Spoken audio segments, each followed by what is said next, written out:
Aloha nerds and welcome back to TheSalawag's Why It's Great Gut Reaction, where I watch things and react from the gut. Because A Quiet Place Day 1 is what I watched today. And this is one of those beautiful movies that makes me want to be a filmmaker, makes me appreciate movies, makes me go home happy that I went out and saw a movie. I was really, spoiler-free reaction up front. I loved A Quiet Place Day 1. In my heart, it's, at least at the moment, my gut feeling is that this is my favorite of the three films. I was not a big fan of A Quiet Place Part 2, although it was nice to see Cillian Murphy. I think the biggest problem with that movie is it doesn't pick up where it left off as much as it kind of retreads the first movie. I would much have rather had, if we were going to do part 2, than have the girls kicking ass, finding all the monsters and killing them. You know what I mean? I think that, much more of a, I don't care if it would be like Resident Evil Angelina Jolie. I just, come on, you found the solution in the end of the first movie, so start using it. But when it comes to A Quiet Place Day 1, this is really, especially with the beginning of A Quiet Place Part 2, this is what I wanted, what I realized afterward I really wanted from A Quiet Place Part 2. Is like, if you're going to go backward, go backward. Let's see that journey. And we get that. And it's hard not to spoil. I love spoiling movies. I can't help it. But the adventure, I mean, it is day one. I'll say the movie lives up to the title. It's really more like the first couple days, but it lives up to the title of being, this is the beginning of this post-apocalyptic adventure. And Lupita Nyong'o leads this cast, and it's really it's an intimate cast. She has one friend, she has a couple friends, but one friend becomes a new friend throughout this experience, played by Joseph Quinn. They spend the majority of the movie together trying to survive. And I really love the difference in their characters, is that Lupita Nyong'o has a secret. It's a secret to the audience, although it's not that big of a secret when you see the beginning of the movie. And I don't even want to spoil that. I don't want to spoil where she begins. But it is revealed to her and Joseph Quinn's character later on in the film what her situation is. And this is what a great main character role, and Lupita Nyong'o is so perfect for it. I think the last time I saw her as a main character was Us. If she's done other movies, I've missed them, but I think while I loved Us, I love her in this film because she's a character who's a bit rough around the edges at first. You could say unlikable, but you know that there's a reason for it when you see her in the beginning. And she has this adorable cat. I love the cat. This cat survives way too long in this film, but I don't care because I'm a dog person, but recent circumstances have taught me to learn to love cats, and so I really love this cat in this movie. Writer-director Michael Sarnofsky. I haven't seen Pig or your other work, but I'll definitely check it out at some point. It's definitely on the list now. I just love the adventure of, there are some discoveries that were established in the first movie, but most importantly, this movie's really just about these two characters and how they're dealing with this situation emotionally. I think that's what every movie should be about, is really the emotional trajectory of the story, of the character, where they're going, how they conflict with each other and why. And I think just to give a mini spoiler, we have Lupita Nyong'o, who's got some kind of problem, who's got a situation that's over her head, that's making her this kind of miserable person at the start of the movie. And on the other hand, we have her new friend, a fellow survivor of the arrival of these monstrous aliens that can hear every noise, And on his side, he seems a little bit younger, not so much younger, but a little bit younger than her. And really, he's the side character, he's the male, and he's the one who has this absolute terror. You know, whatever hangs over Lupita Nyong'o's head, it kind of gives her the strength, and plus the way the movie rolls out in the beginning, kind of gives her the strength to push forward in this survival journey. But what's beautiful when just meeting Joseph Quinn's character, you see that he has something unspoken. But when you meet him, again, how you meet these characters is hugely indicative of what they're going through, why they're acting the way they act. And it's amazing to see, here's the strong female lead.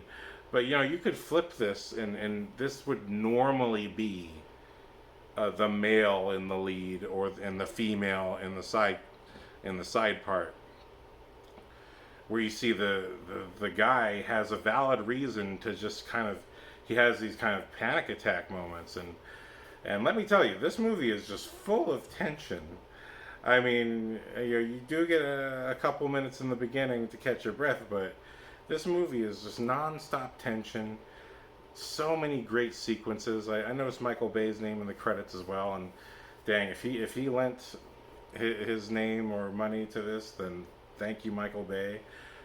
I'm so just down for the epic scale and scope that this movie delivers.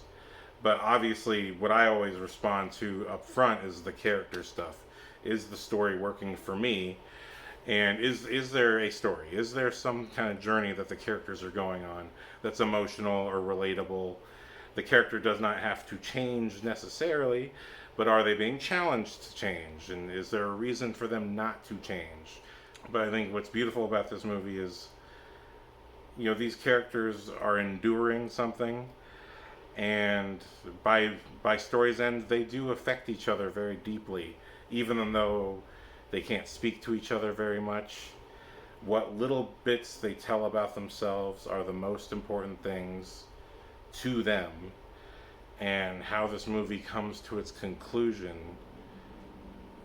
is so solid. Oh, and Jaimin Hansu appears. He's in the trailers, so it's not a spoiler. He's not in the movie a lot. He's in the movie a good amount. It's really great seeing. I'm hoping A Quiet Place, the next one, is about his journey. I know the ending probably may not make it seem like he has a big journey. I don't want to spoil it, but I feel like there's a lot of room to have him have his own journey across his own movie. Because I love Jaimin Hansu ever since I saw him in The Island way back in the early 2000s. The Island, Blood Diamond. I mean, he was just showing up in so much stuff in the early 2000s, and he was in not Jumper. That was Sam Jackson. Sorry, racism. But Jaimin Hansu is he's one of those actors who's just got that thing. He's got that emotional resonance that captures you, a presence that captures you, and he can be tough or he can be tender. And I like that in a movie like A Quiet Place, it forces everyone to be their most tender, soft selves, because they have to be. If you're going to be a loud, ruckus person, you're going to be the first one dead by these monsters. And so, I don't know. It's hard to say things without spoiling it, but I'll just say that the journeys we go on through with these characters, I was very satisfied when I reached the end of the movie. I just thought, I loved A Quiet Place day one. It's my favorite of the three. I'll put it above the first one. Sorry, John Krasinski. I think while the first one is a beautiful story, beautiful intimate story about a family, I think every time I watch it with people, it feels like it could be a shorter and shorter movie. It's kind of like a short film exploded out to be a feature film. Whereas I feel like this movie feels for sure like it had to be a feature film. There's no way you could tell the story other than with this scope. But not only that, I think I'm a city guy. So even though I'm not from New York, I'm from San Francisco. And so I think personally, I really related to how are you going to survive getting through a city. That's why I loved Cloverfield as well, Spider-Man. I really relate to these characters who are just normal people in a super urban environment where you have this sort of spectacular situation you have to get through. And there's some 9/11 imagery. Um, I don't know if it's necessary, but it's definitely. I feel more like I don't know if that out of respect for New York or love for New York or whatever, but certainly it's trying to evoke those feelings. Although I'd say literal monster attacking aliens is a little bit different than terrorists who are still technically human beings. And you know what I mean? I don't know. I think it's the cross associations. I don't know. Plus, we already got a lot of that with with Man of Steel.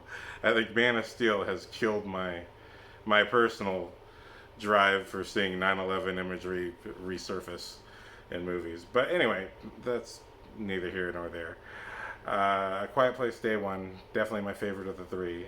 So spoiler free, loved it. Please go see A Quiet Place Day One. Lupita Nyong'o is so good. Like I said, when we reach the end of this movie, I am just like, what a good role. What a great role. Because I wasn't sure where they would go with the elements they introduced about her character. And again, when they reached that final shot of the movie, I was like, wow, you got me. You got me. You know what I mean? I think, well, I can't say much more than that. So, spoiler free, loved it. Go check out A Quiet Place Day One. Thank you very much for watching.